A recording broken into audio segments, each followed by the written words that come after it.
Hi, I'm McKenna Cromwell. And I'm Caroline Morley. Today we will be talking about the Korean War and its impact on the course of the Cold War.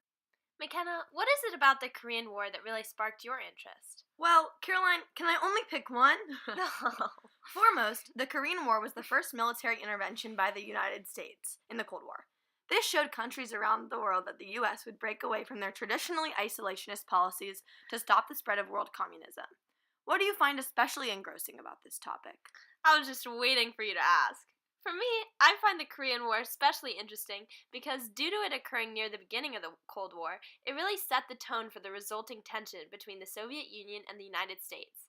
At this point during the Cold War, the USSR and the US were still trying to act out of animosity due to their recent position as allies, and so the Korean War is riveting because we get to witness the buildup of more tension.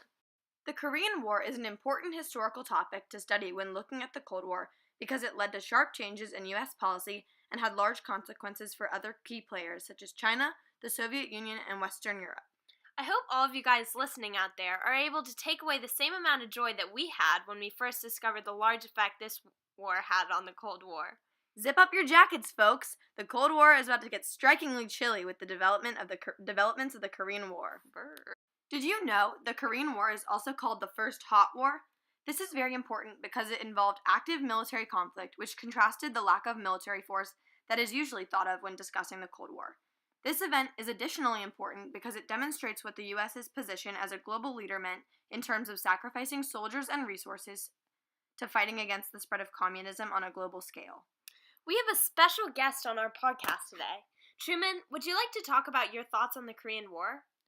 If we let Korea down, the Soviets will keep right on going and swallow up one piece of Asia after another. If we were to let Asia go, the Near East would collapse, and no telling what would have happened in Europe.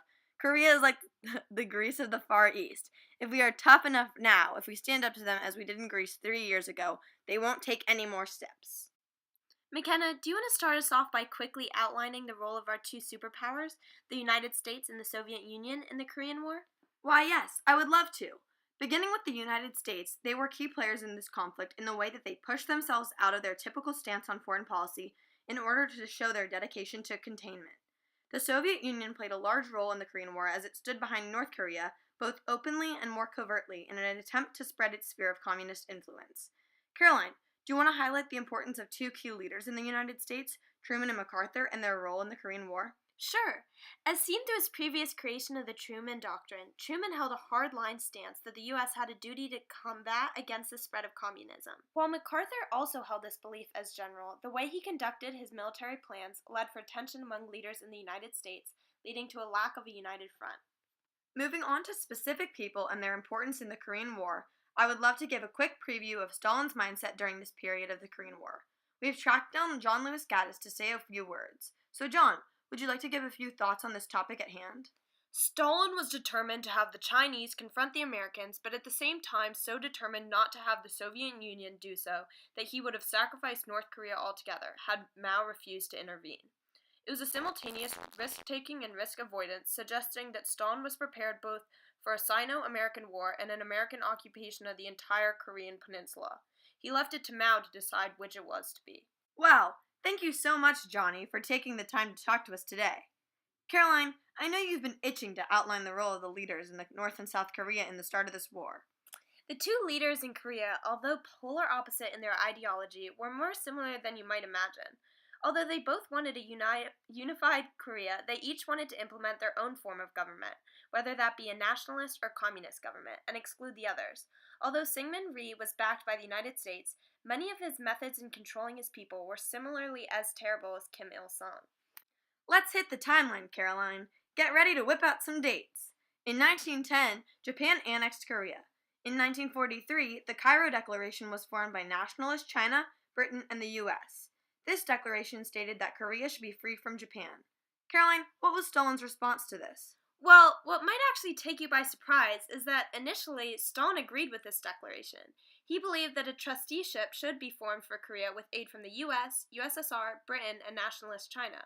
What then caused a shift in the US-Soviet relations, McKenna? Ah, interesting that you bring that up. The Soviet army began occupying North Korea in August of 1945. The US started worrying that the Soviets were going to try and take too much territory and expand their communist influence. Korea was then divided at the 38th parallel, with the North becoming communist, while the South was controlled by an anti-communist government. This highlighted the power of ideological differences in keeping Korea a split country. Zooming into the leaders within Korea, what was the significance of Kim Il-sung and Syngman Rhee? As briefly discussed earlier, Kim Il-sung and Syngman Rhee were the leaders of the territory north and south of the 38th parallel. Both leaders had the desire to unify the country, but what kept them from achieving their goal was their stubbornness and the desire to control the country under their own ideology. For Kim Il-sung, this was a communist state, whereas for Syngman Rhee, this was a nationalist state. After it was clear they would both be unable to come to an agreement, both leaders took things into their own hands. Syngman Rhee, in the south, created the Independent Republic of Korea, which was created after his nationalist party won through the electoral process with the grand majority. In the north, with the protection from the Soviets, Kim Il-sung created the Communist Democratic People's Republic of Korea. This stark contrast between the North and South territories' ideology led to the official breaking of the country. McKenna, what reaction did this cause from the Soviet Union and the United States? Soviet troops withdrew from North Korea at the end of 1948, but continued to supply them with military aid. The U.S. was worried that they would appear weak if they withdrew from South Korea, but with the support of Truman, the U.S. withdrew by 1949. Although both world powers had physically left Korea, tensions and suspicions remained, which led to behind-the-scenes involvement. How did this lead to the outburst of the Korean War? With the secret aid of the Soviet military, North Korea gained the confidence to attack South Korea in June of 1950. The U.S. managed to find help within the Security Council of the UN in assisting South Korea. North Korean forces were able to achieve 90% of the South, but UN forces combated this and were able to cross the 38th parallel. How did this lead to China's involvement in the war? With the loss of power for North Korea, Kim asked Stalin for military help. Stalin did not want to take the risk of entering the war, so he urged Mao to fulfill this role.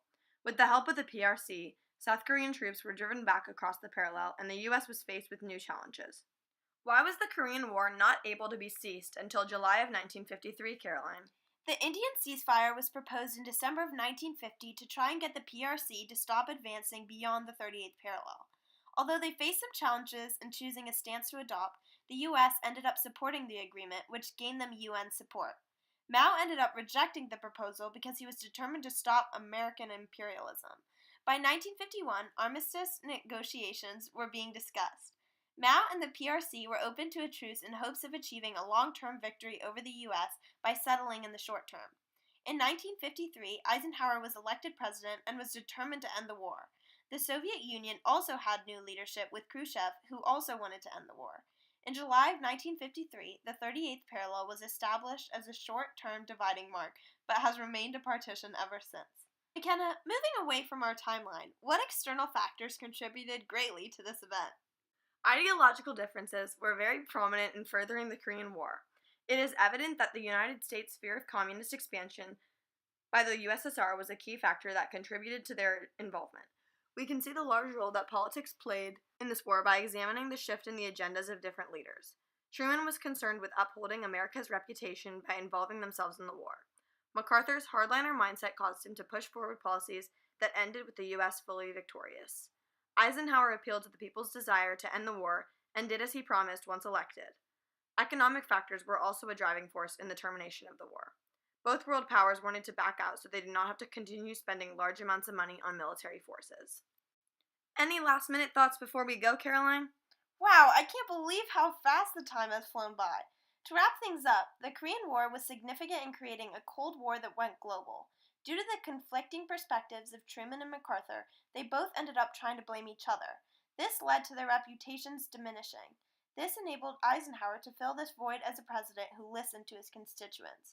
U.S. military spending was greatly increased, and their desire for a global alliance system to back their policies of containment grew as well. Hannah, do you have any final comments about the other world powers? I sure do. For Mao and the PRC, the Korean War enabled them to garner more support. In the end, not losing to the powerful American army was a large accomplishment that garnered a lot of enthusiasm for the regime. In the short term, USSR-PRC relations were strengthened, but various incidents marked areas for future resentment to build. The Korean War had a large impact on the course of the Cold War because it escalated the tension between the United States and the Soviet Union while also pushing the United States into a new global policy. This first example of military intervention caused a sense of fear among both sides as they worried about the power of their opponent and their ideology. I can't.